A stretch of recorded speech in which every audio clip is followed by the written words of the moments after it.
Mais uma vez, bom dia, sejam bem-vindos, bem-vindas nessa nossa aula de História. Nós iniciamos hoje, dia 20 de outubro de 2020, a nossa primeira aula de História do quarto bimestre, né? Então, nós estamos aí na nossa reta final do nosso ano letivo de 2020. Quero dizer para vocês que nós precisamos seguir firmes, animados, né? Animando uns aos outros, para que nós possamos concluir com êxito, né? Esse nosso ano letivo. Então, eu quero poder contar com vocês mais uma vez ao longo desse bimestre. Quero pedir para que vocês continuem correspondendo às atividades. Quero pedir para que vocês continuem desenvolvendo as atividades dentro dos prazos, porque esse nosso bimestre ele é extremamente curto, né? Ele é curto, vai passar muito rápido, e também, né, para que vocês não acumulem aí atividades e depois fiquem sobrecarregados e sobrecarregadas. Então, eu gostaria que vocês fizessem aí a anotação do dia de hoje, dia 20/10/2020, coloquem isso no material de anotação de vocês, no bloco de anotações, no caderno, não sei aonde vocês estão escrevendo, tá? Essa nossa aula, o conteúdo teórico, ele está disponível na plataforma do Google Sala de Aula, bem como também está disponível lá no grupo do WhatsApp para vocês, tá joia? Então, o professor vai, ao longo dessa aula aqui, desenvolver a explicação do conteúdo teórico que eu disponibilizei para vocês, tá? Partindo dessa ideia, então, eu suponho que vocês farão a leitura desse material, tá joia? Então, alinhada a minha explicação, eu peço para que vocês posteriormente possam fazer uma leitura sistemática, uma leitura tranquila daquele material que eu coloquei, porque tanto a explicação quanto a parte teórica, elas complementam a nossa aprendizagem. Posterior a isso, ainda existindo dúvidas sobre o conteúdo, eu peço para que vocês me enviem as perguntas pela plataforma do Google Sala de Aula. Vocês podem me enviar ali no grupo da sala de vocês, ou vocês também podem enviar as dúvidas no meu WhatsApp no particular, tá joia? Então, começando essa nossa aula de hoje, nós vamos trabalhar o tema Nova República, tá joia? Então, coloquem aí no caderno de vocês esse tema, Nova República. Certo? Quando o professor fala Nova República, nós estamos falando exatamente do quê? Nós estamos falando de um novo modelo político, tá? Então, Nova República nada mais é do que o período, né, onde o Brasil sai da ditadura militar e ele volta novamente para a democracia, tá joia, pessoal? E eu vou repetir isso daqui. O tema da nossa aula é Nova República. Quando falamos de Nova República, nós estamos falando de um novo período, de uma nova forma de governo, tá? Então, no caso do Brasil, a Nova República, ela pressupõe para nós o período onde o Brasil sai da ditadura militar e o Brasil ingressa, então, na democracia, tá? Vamos lembrar que a ditadura militar, ela vai compreender o período de 1964 e ela vai se estender até o período de 1985. A Nova República, ela vai se instaurar, né, se instalar oficialmente em março de 1985. Tá joia? Eu vou desenvolvendo aqui a explicação para vocês. Vocês vão fazendo as anotações aí e as dúvidas que vocês forem tendo, vocês podem ir postando aqui no bate-papo que o professor vai olhando, vai prestando atenção aqui e eu vou interagindo com vocês, tá bem, pessoal? Então, vamos lá. Antes desse modelo da Nova República, vimos então que o Brasil estava vivendo o período da ditadura militar que compreendeu-se de 1964 até 1985. Em março de 1985, nós começamos esse novo modelo político no Brasil, chamado democracia, que então foi compreendido também como Nova República, tá? Esse governo, essa Nova República, ela é iniciada aí de forma marcante pelo governo de Sarney, mas nós vamos aí passo a passo nessa aula compreendendo como é que isso aconteceu, tá bem? Se o professor falar muito rápido também, vocês podem pedir para que eu repita ou para que eu retome alguma questão com vocês, tá? Então, vamos fazer uma retrospectiva histórica pensando aí no final da ditadura militar, tá? Coloca um tópico aí, final da ditadura militar. Nesse final da ditadura militar, que ela termina em 1985 e a nova república também começa em 1985, nós temos a extinção de algumas questões que foram impostas durante o período da ditadura. Que questões essas que são extintas? Que questões essas que são anuladas? Por exemplo, a lei da anistia. Quando o professor fala aqui da lei da anistia, o que eu estou querendo dizer? A anistia, ela perdoa, né? Essa lei da anistia, ela vai perdoar os exilados, aqueles que foram expulsos do território do Brasil, aqueles que foram exilados do território brasileiro durante o período da ditadura militar, eles são perdoados. Então, presos políticos que eram impossibilitados de voltar, eles regressam, né, para o território brasileiro, né? E também essa lei da anistia, ela proíbe o julgamento de militares, tá bom? Então, olha lá.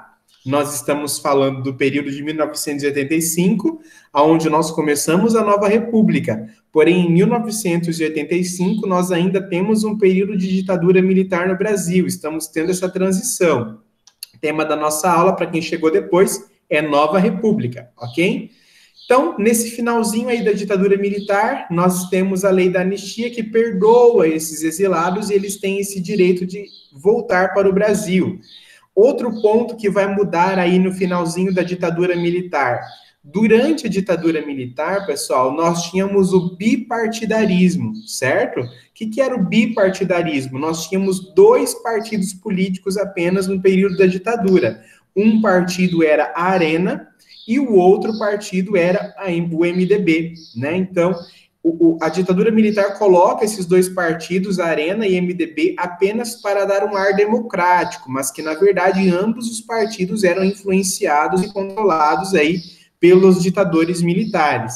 Então, nós estamos tendo outra transição aqui nesse período de 1985, antes mesmo de começar a nova república. No lugar do bipartidarismo, nós estamos começando o pluripartidarismo, tá? Então, nós temos abertura para novos partidos políticos e não apenas 2 partidos, ok? Primeira mudança, então, que acontece nesse finalzinho aí, lei da anistia, perdoa os exilados, certo? Segunda mudança, de bipartidarismo, Arena e MDB, você passa para o pluripartidarismo, ou seja, você dá uma abertura para que surjam novos partidos políticos, ok? Nós temos também a campanha das diretas já, isso é muito importante para a gente compreender também. O povo pede, né, para que haja eleição, o povo conclama para que haja eleições, tá? Só que o que acontece? Essa questão das diretas já, que era reivindicada pelo povo, a camada popular que queria uma eleição direta, isso é barrado, tá? Isso é barrado pela liderança política do Brasil. E o que acontece? Acontece uma eleição indireta. O que o professor está querendo dizer com essa questão da eleição indireta? A eleição indireta foi o quê? Um colégio eleitoral que se reúne aí para, então, lançar propostas de candidato. Então, o povo está pedindo as diretas já, mas não aconteceu as diretas já. Reuniu-se um colegiado político para indicar, então, um colegiado, um grupo para serem candidatos. E aí nós vamos ter 2 chapas aqui, nesse período de 1985, que vão concorrer à presidência no Brasil. Em uma primeira chapa, nós temos Tancredo Neves, que tinha como vice José Sarney. Grava isso aí. Na primeira chapa, nós temos aí Tancredo Neves, que tinha como vice José Sarney. E na segunda chapa, nós tínhamos o Paulo Maluf. Compreendido aí. Eles foram indicados, ok? Eles foram indicados por essa comissão, por esse colegiado eleitoral. Tá bem, pessoal? Não foi livremente, foi uma indicação. Tancredo Neves, que tinha como vice o José Sarney, ele vai vencer essas eleições de 1985 aí, tá?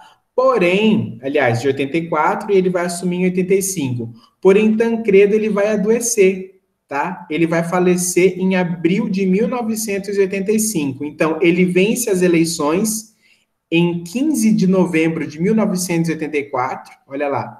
Tancredo, ele vence as eleições em 15 de novembro de 1984 e ele vai falecer em 21 de abril de 1985.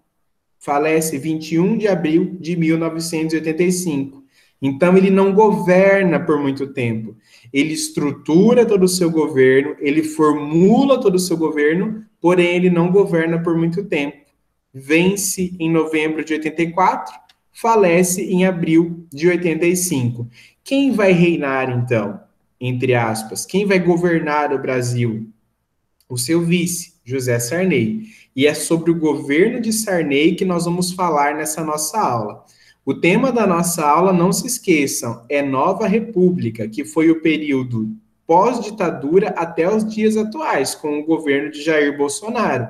Então, nós vamos fazer uma retrospectiva histórica de governos. Nós vamos começar aqui, falamos de Tancredo que foi eleito, adoeceu e faleceu, e Sarney, então, é eleito como presidente, porque era o vice, né, de Tancredo. Então, a nossa aula de hoje, nós vamos falar de aspectos do governo de José Sarney, ok? Então, vamos lá, pessoal. Sarney, ele vai herdar um legado econômico muito difícil. Vocês se lembram que nós estudamos ditadura militar no Brasil? E quando nós falamos de ditadura militar no Brasil, a gente fala de um período que foi chamado de milagre econômico, certo? Porém, esse milagre econômico ele custou muito caro para o cofre brasileiro. A inflação estava muito alta, a dívida externa estava muito alta. Lembremos-nos disso. Então, Sarney assume o Brasil em um contexto econômico muito fragilizado. E ele precisa, né, promulgar metas, ele precisa, então, traçar estratégias para poder recuperar o Brasil economicamente. Quando nós falamos do governo de José Sarney, nós vamos perceber ao longo dessa nossa aula que esse governo ele foi muito amplo no conceito de novas propostas econômicas. Sarney reformulava constantemente a economia no Brasil, com várias propostas de planos. E nós vamos estudar esses planos a partir de agora. Então, nós vimos que ele trouxe no seu governo um legado muito difícil da ditadura militar, um endividamento e uma balança comercial pouquíssimo favorável.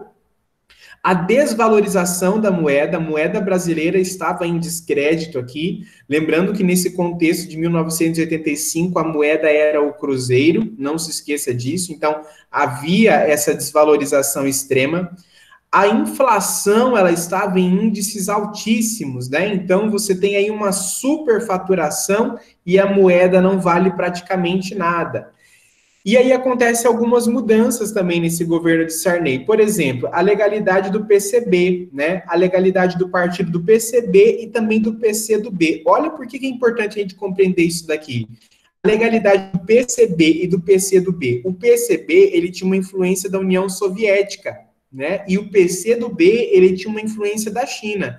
Tanto a União Soviética quanto a China eram acusadas de quê? Socialistas, comunistas. E lembra que o socialismo e o comunismo era totalmente divergente ali do período da ditadura militar, né? Os ditadores não queriam jamais um socialismo, um comunismo instaurado no Brasil, ok? Mas esses dois partidos, agora que o Brasil ele é pluripartidário e não apenas bipartidário, eles conseguem aí liberdade também para desenvolver o seu trabalho. Outras mudanças que aconteceram no governo de Sarney, pessoal, foi o direito do voto aos analfabetos, né? Então, ele legaliza essa abertura àqueles que não eram alfabetizados e que eram excluídos desse processo democrático.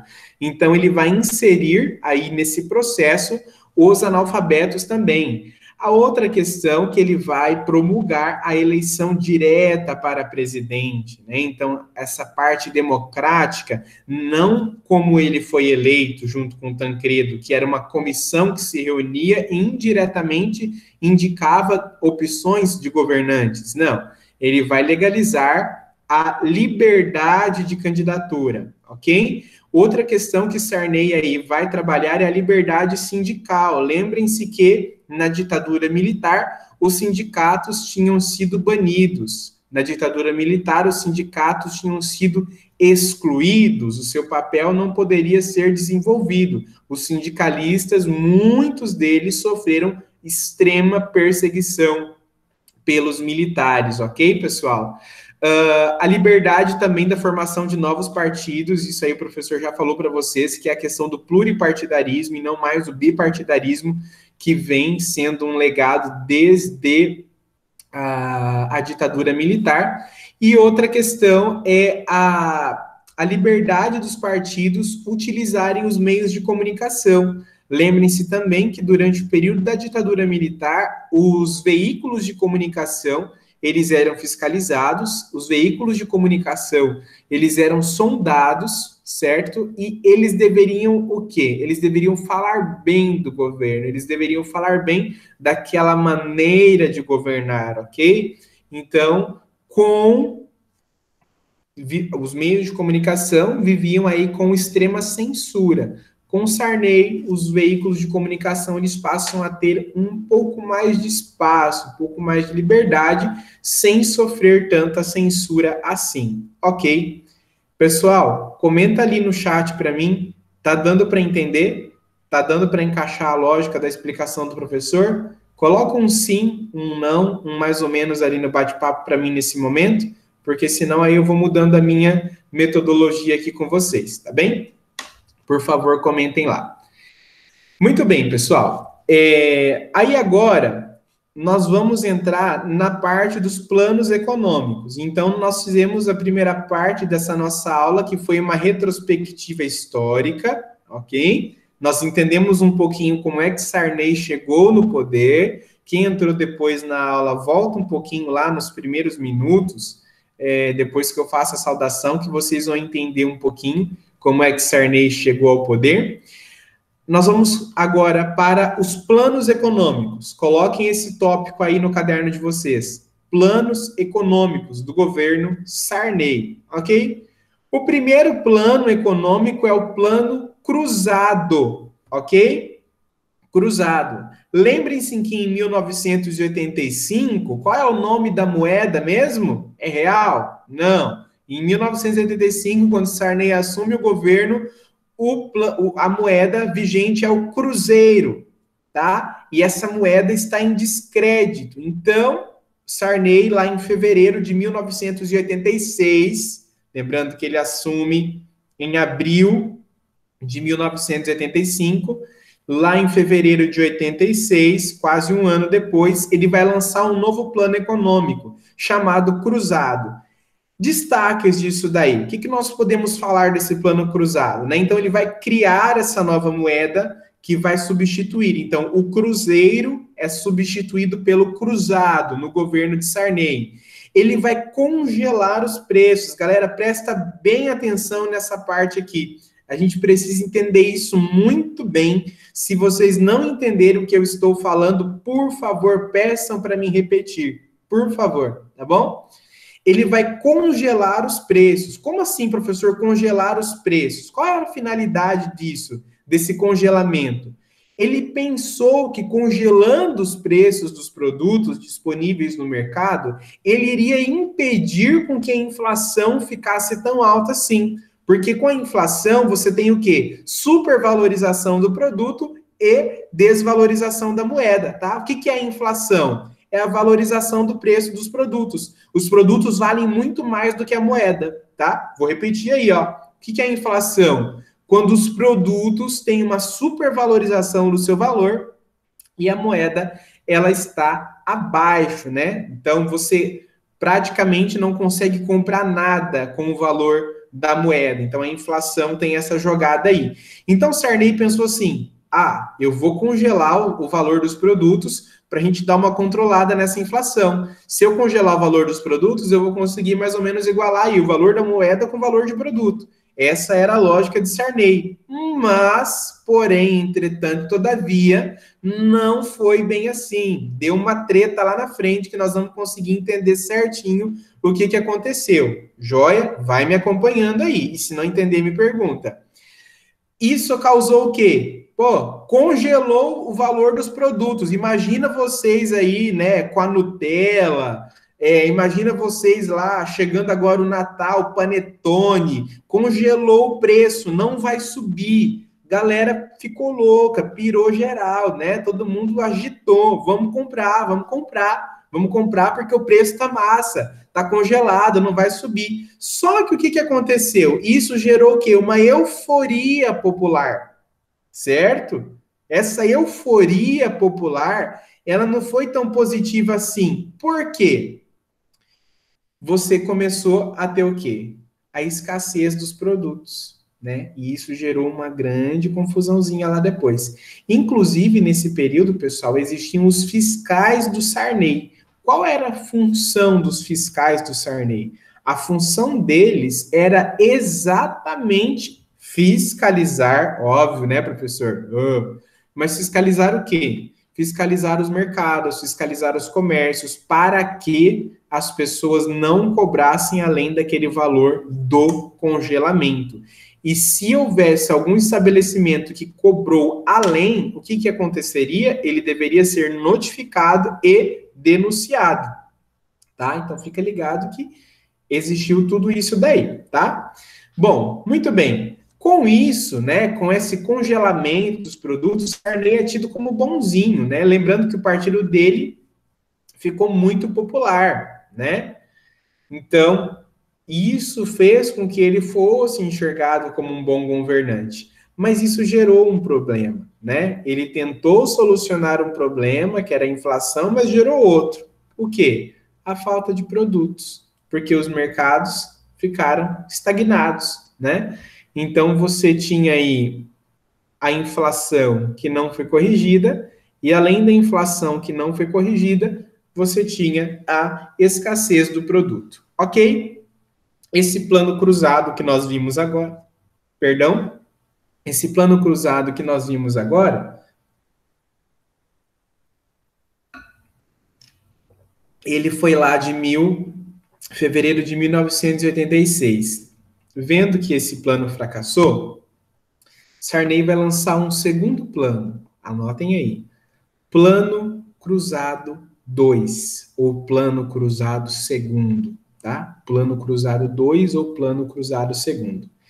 Esse foi de novembro de 1986, tá? Então, o Plano Cruzado, que substitui o Cruzeiro, o primeiro foi em fevereiro de 86. O Plano Cruzado Segundo já é em novembro de 1986, meses depois, né? Esse Plano Cruzado Segundo, ele faz o quê? Ele descongela os preços das mercadorias. Lembram que essas mercadorias haviam sido congeladas lá no Plano Cruzado primeiro, com a intenção de conter a inflação, igualar valor produto moeda, né? Mas aí não aconteceu. O que ele foi fazer, então? Ele fez um gatilho salarial, né? Então, ele falou o quê? Se o produto subir, o salário também vai subir. Então, automaticamente, o produto sobe, mas vamos dar melhores condições aí para que as pessoas possam adquirir, né, os produtos para a sua sobrevivência. Mas isso gerou mais inflação ainda, né? Porque toda vez que um produto subia, o salário tinha que subir também. E os produtos, pessoal, variavam demais. Durante um dia, você poderia ter inúmeras alterações no valor de um produto, tá? Isso foi em novembro de 1986. Lá em junho de 1987, ele vai lançar um outro plano, Plano Bresser, tá? Bresser com 2 S's. Plano Bresser, lá em junho de 1987. No que consiste esse Plano Bresser de 87? Ele faz o congelamento de tudo por 90 dias, produtos e tudo mais. Ele corta o gatilho, que é o impulso salarial, volta o salário para a base normal. Vamos aumentar o valor das tarifas básicas, vamos aumentar o valor da tarifa da água, vamos aumentar os impostos populares, vamos aumentar o valor da energia. Então, nós vamos ter que ter outra fórmula, outra válvula de escape para que possamos conseguir conter essa inflação. E Sarney achou que aumentando os consumos populares, de necessidade básica, como a água, luz e impostos, ele conseguiria resolver isso, né? Aumentando essas tarifas básicas populares. Mas não foi por aí, né? Então, esse plano Bresser fracassou. Ele criou um outro plano, lá em setembro de 1989. Que plano foi esse, professor? Plano Verão, tá? Plano Verão, lá em setembro de 1989. No que consiste esse Plano Verão? Era um novo congelamento para tentar conter essa inflação. Aí diminui também o crédito. Sarney vai falar assim, os bancos precisam diminuir o crédito aí. O que significa dizer diminuir o crédito? Emprestem menos dinheiro para as pessoas, porque nós estamos tendo uma circulação de dinheiro muito grande e isso está gerando endividamento interno, as pessoas não estão conseguindo pagar e vai desvalorizar nossa moeda de novo, né? A gente precisa ter um pouquinho de entendimento de economia aqui. Então, ele congela o valor dos produtos, ele pede para os bancos reduzirem o crédito, ou seja, diminuírem o valor dos empréstimos, ele cria uma nova moeda, que é o cruzado novo, tá? Então, nesse plano de verão de 1989, lá de setembro de 89, ele cria o cruzado novo, ok? A desvalorização, né, dessa moeda, desse cruzado novo perante o dólar, ele desvaloriza a moeda perante o dólar, por quê? Produto barato para o estrangeiro, né, cresce a exportação, ou seja, a desvalorização do dólar significa o quê? Vamos desvalorizar o nosso produto, porque nós vamos vender mais, né? Nós vamos exportar mais. Só que você exporta mais, exportando, só que você está ganhando menos também. Então, é aquela ilusão, né? Então, quando eu desvalorizo a moeda, não é totalmente negativo, mas você tem que ter uma noção econômica muito coerente, porque senão você pode cair aí em uma grande cilada, tá? Conseguir entender essa questão da desvalorização da moeda perante o dólar aqui? Qual era a intenção? A intenção era o quê? Vamos fazer cair a nossa moeda perante o dólar, porque, consequentemente, nossa moeda valendo menos, nós vamos conseguir fazer com que eles comprem mais de nós, porque o nosso produto é barato, tá? Entenderam? Comenta aí para mim se sim, se não, porque aí eu volto explicando de novo qualquer coisa, tá? Só que tem um grande problema aqui também. O Brasil não era produtor de tecnologia, né? Então, isso gera um grande problema também. O Brasil, ele exportava, mas ele não era produtor de tecnologia, então ele também não tinha uma grande superprodução. E isso fez com que a arrecadação pública, né, ficasse também prejudicada. Só que mesmo com todo esse contexto, o aumento dos gastos públicos era extremo, né? Então, o governo gastava extremamente. Bom, também no governo Sarney, pessoal, nós tivemos a Constituição, né? A Constituição de 1988, a Constituição Federal.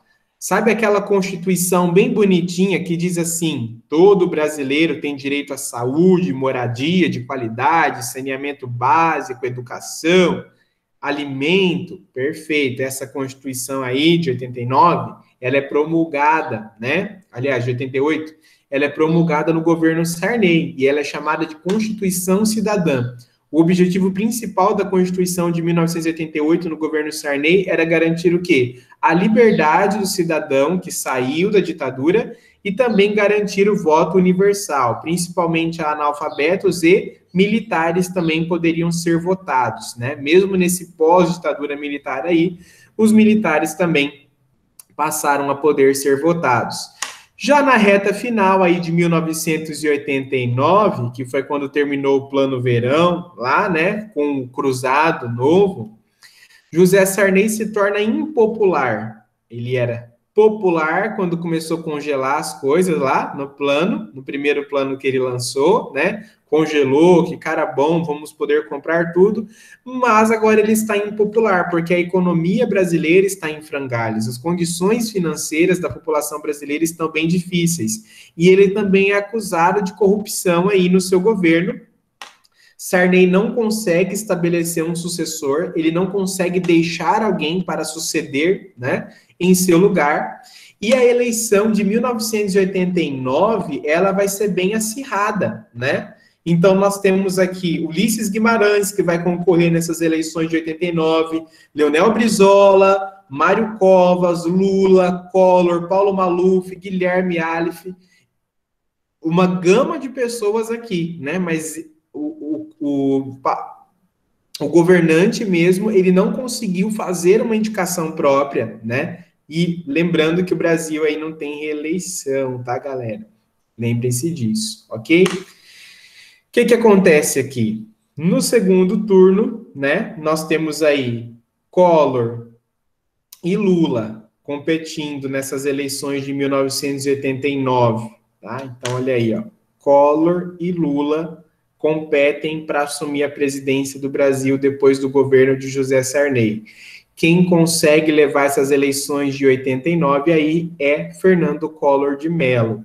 Então, nessa nossa primeira aula, nós fizemos uma retrospectiva histórica da saída da ditadura militar, o ingresso da nova república, que é o ingresso à redemocratização do Brasil. O que é essa nova república, né? O que é esse novo tempo? É a parte democrática do Brasil que vai compreender do governo de Sarney aí, que era para ser Tancredo, mas que adoece, até o governo de Jair Bolsonaro. Então, vimos agora nessa nossa aula o governo de Sarney. Na nossa próxima aula, nós vamos ver Fernando Collor de Mello, ok? Então, nós vamos fazer aí essa retrospectiva histórica. Ok, pessoal? Eu encerro a gravação da aula aqui, porém eu peço para que vocês não saiam da aula ainda, ok?